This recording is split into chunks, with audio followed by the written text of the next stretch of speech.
Bangladesh civil অ্যাভিয়েশনের সাবেক ব্যবস্থাপনা পরিচালক এরকম কয়েকজনের সঙ্গে কথা বলেছি। তারাও বলেছে এটি আনইউজুয়াল মনে হয়েছে, অস্বাভাবিক মনে হয়েছে। ইসরায়েলের বিমান দুটি যেভাবে অবতরণ করেছে তার কোনো যৌক্তিক ব্যাখ্যা তাদের কাছে নেই এবং আমরা যারা কথা বলছি আমাদের কাছেও নেই। তার কারণ এটি কোনো অস্বাভাবিক সময় নয়। যদি গার্মেন্টস পণ্য সরবরাহের যে যুক্তিটি দেওয়া হচ্ছে, যেই ধরনের কার্গো বিমানে গার্মেন্টস পণ্যগুলো উঠে থাকে বা পরিবহন হয়ে থাকে, সে ধরনের বিমানের তো সংকট এই মুহূর্তে নেই। তাহলে কেন ইসরায়েলের এই বিমান দুটি বাংলাদেশের হযরত শাহজালাল আন্তর্জাতিক বিমানবন্দরে অবতরণ করবে? এটা কোনো অস্বাভাবিক সময় নয় নিশ্চয়ই। তাহলে আমরা এই পর্যন্ত বা আমি যেটুকু ব্যাখ্যা দেওয়ার চেষ্টা করলাম, আপনাদের কাছে কি মনে হয় যে বেসামরিক বিমান চলাচল কর্তৃপক্ষ যে ব্যাখ্যাটি দিয়েছে খুব সহজে সেটি গ্রহণ করার যথেষ্ট যৌক্তিকতা রয়েছে আমাদের? নিশ্চয়ই না। দর্শক, বাংলাদেশে ইসরায়েলের দুটি কার্গো বিমান অবতরণের ঘটনাকে কেন্দ্র করে বিভিন্ন মহল থেকে যে বিতর্কের সৃষ্টি হয়েছে, সেই বিতর্ক অবসানের জন্য বাংলাদেশ বেসামরিক বিমান চলাচল কর্তৃপক্ষ থেকে আপনারা জানেন যে একটি বিজ্ঞপ্তি দেওয়া হয়েছে এর ব্যাখ্যা সম্বলিত। কিন্তু মজার বিষয় হচ্ছে তাদের বিজ্ঞপ্তিতে যে ব্যাখ্যা দেওয়া হয়েছে তা বরঞ্চ মানুষের মনের রহস্যকে আরো ঘনীভূত করেছে বলে আমাদের অনেকের কাছে মনে হচ্ছে। কিভাবে রহস্য ঘনীভূত হচ্ছে বা কিভাবে যে বিভ্রান্তির কথা বেসামরিক বিমান চলাচল কর্তৃপক্ষ থেকে দাবি করা হচ্ছে, সেই বিভ্রান্তি বরঞ্চ আরো বেশি বাড়িয়ে তুলছে। সেটি কেমন ভাবে আমি পরে আসছি সে বিষয়ে। তার আগে বেসামরিক বিমান চলাচল কর্তৃপক্ষ বেবিচক তাদের বিজ্ঞপ্তিতে কি বলেছে? বেবিচক বলেছে যে দুটি বিমান বাংলাদেশে অবতরণ করেছে তা আসলে ইসরায়েলের বিমান নয়, এটি যুক্তরাষ্ট্রের বিমান সংস্থা ন্যাশনাল এয়ারলাইন্সের নিবন্ধিত। অর্থাৎ এই দুটি বিমান বাংলাদেশে এসেছিল বাংলাদেশের গার্মেন্টস পণ্য বহন করার জন্য। গার্মেন্টস পণ্য বহন করে এই দুটি বিমানের একটি যাচ্ছে ইউরোপের দিকে, আরেকটি যাচ্ছে বা গিয়েছে সংযুক্ত আরব আমিরাতে, এরকম ব্যাখ্যা দেওয়া হয়েছে।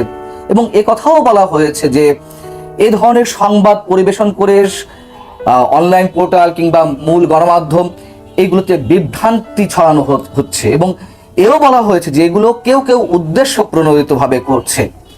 হতে পারে কাদের কি উদ্দেশ্য আমরা জানি না, তবে এ বিষয়ে তো আমি নিজেও কথা বলেছি, তাই ব্যাখ্যার তো অবশ্যই দাবি রাখে, আমি নিজেই ব্যাখ্যা দিতে চাই। তারা যে বলল যে এটি যুক্তরাষ্ট্রের ন্যাশনাল এয়ারলাইন্সের নিবন্ধিত, বেশ ভালো কথা। আমরা কি জানি সারা বিশ্বে বিভিন্ন দেশে বিভিন্ন পোর্টে যে বিমানগুলো অবতরণ করে তার বিশেষ কয়েকটি বা সাধারণ কয়েকটি ক্রাইটেরিয়া রয়েছে। প্রথম কথা হচ্ছে শিডিউলড ফ্লাইট। শিডিউল ফ্লাইট তো অবতরণ করবে, এখানে তো আর কোনো ব্যাখ্যার কিছু নেই। আরেকটি হচ্ছে চার্টার্ড ফ্লাইট, অর্থাৎ ভাড়াকৃত বিমান। বিশেষ বিশেষ কাজে যে কোনো মুহূর্তে বিশেষ কোনো ব্যক্তি বা বিশেষ কোনো প্রতিষ্ঠানে যে কোনো বিমান ভাড়া করে বিশ্বের যে কোনো দেশে অনুমতি সাপেক্ষে অবতরণ করতে পারে সেই বিমান। 3 নম্বর হচ্ছে বিশেষ ফ্লাইট। বিশেষ ফ্লাইট আমরা এটিও জানি, কেমন মনে করেন যে আমাদের দেশের প্রধানমন্ত্রী শেখ হাসিনা তিনি কোনো রাষ্ট্রীয় সফরে যাচ্ছেন বিশ্বের যে কোনো দেশে, তিনি বিশেষ বিমানে করে যাবেন এবং সেটি তো যোগাযোগ করে যে রাষ্ট্রে যাচ্ছেন সেই রাষ্ট্রের যে এভিয়েশন বা যথাযথ যা কর্তৃপক্ষ তাদের সাথে যোগাযোগ করেই তো যাবেন নিশ্চয়ই যে এমন একটি ফ্লাইট যাচ্ছে। সো এটি হতেই পারে। আরেকটি হচ্ছে যে টেকনিক্যাল কারণে যে কোনো সময় যে কোনো বিমান যে কোনো দেশের বিমানবন্দরে অবতরণের অনুমতি সাপেক্ষে অবতরণ করতে পারে। অর্থাৎ যান্ত্রিক কোনো ত্রুটি দেখা দিলে অথবা ফুয়েল শেষ হয়ে এলে, জ্বালানি সংকট দেখা দিলে সেসব ক্ষেত্রে জরুরি অবতরণের প্রয়োজন হয়, অনুমতি সাপেক্ষে সেই বিমানগুলো নিকটস্থ বিমানবন্দরে অবতরণ করে। আরো একটি বিষয় হচ্ছে যে যাত্রীবাহী কোনো বিমানের কোনো যাত্রী অসুস্থতা বোধ করলে, তার জীবনের কোনো ধরনের শঙ্কা দেখা দিলে অথবা পাইলট যদি নিজে গুরুতর অসুস্থ হয়ে পড়েন, এসব ক্ষেত্রে জরুরি অবতরণের বিধান থাকে। তো এই যে ক্রাইটেরিয়াগুলো বললাম, সেই ক্রাইটেরিয়াগুলোর একটিও কি বেসামরিক বিমান চলাচল কর্তৃপক্ষ যে ব্যাখ্যা দিয়েছে তার মধ্যে পড়ে? নিশ্চয়ই পড়ে না।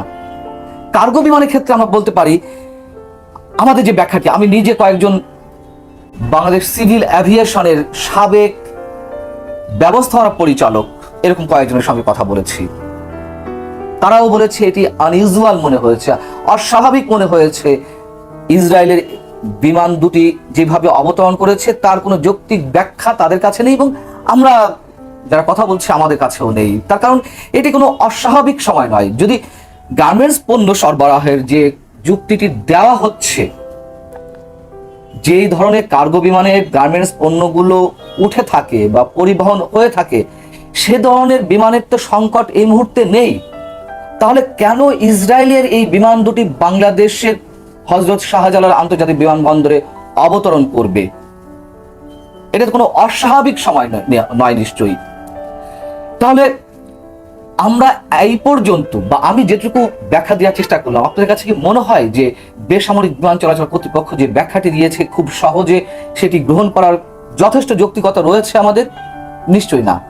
তাহলে সত্যি সত্যি যদি বেসামরিক সত্যি সত্যি যদি এই বিমান দুটি ইসরায়েলের হয়ে থাকে, তাহলে সেক্ষেত্রে আমাদের সিভিল এভিয়েশন কি বলবে, বেসামরিক বিমান চলাচল কর্তৃপক্ষ কি বলবে?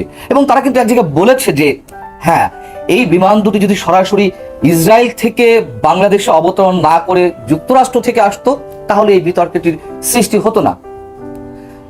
আমরা ধরে নিলাম যে ইসরায়েল থেকে সরাসরি এলো না, ধরে নিলাম যুক্তরাষ্ট্র থেকেই সরাসরি এসেছিল, তারপরেও কি বিতর্কের যথেষ্ট সুযোগ থাকতো না?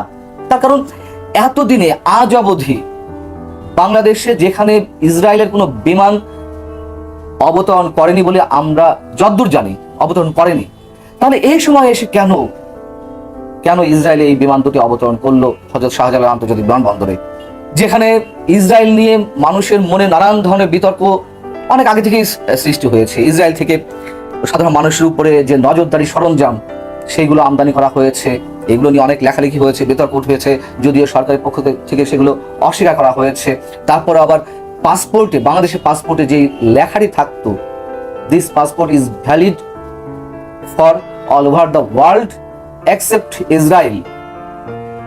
এই যে এক্সেপ্ট ইসরায়েল, ইসরায়েল বাদে পৃথিবীর যে কোনো রাষ্ট্রে এই পাসপোর্টের বৈধতা রয়েছে, সেখানে এক্সেপ্ট ইসরায়েল এই শব্দ দুটো তুলে দেওয়া হয়েছে। এরকম আরো অনেক ধরনের বিতর্ক এর মধ্যে তো উঠেছে।